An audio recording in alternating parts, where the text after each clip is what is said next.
Hello again, folks, and boy, have I had a lot of calls with regards to different projects around the home. People getting the information on our AskShell.com website, and I know that we're dealing with troubled times right now with the COVID-19 virus, but I know a lot of you are as well looking for work to get done up around the home.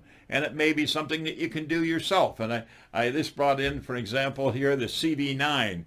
There's the CV9 bottle. That's the product that you can wash windows, and you don't have to dry them with a cloth or with a paper towel or a squeegee.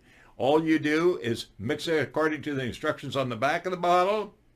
And once you've mixed it up, you can put it into a spray apparatus like your weed sprayer, spray it on the windows, take a car washing brush, scrub it up around on the colored form of the frame and the actual siding as well around it, and on the windows, scrub it down and hose it off.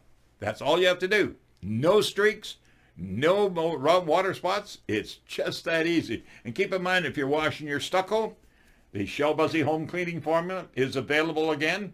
And I want to give you the number. Please write this number down. It's going along the bottom of your screen right now. And you can phone, and they'll tell you where it's available at your location or where you're living. Okay? That's Shell Busey home cleaning formula. That's the powder. And also the CV9, the window cleaner. Okay? It's 1-778-357-0888. I'll give you that again. It's going across the bottom of your screen right now. 1-778-357-0888. It's just that easy. Till next time, folks, keep smiling, keep healthy, and be happy. Bye-bye for now.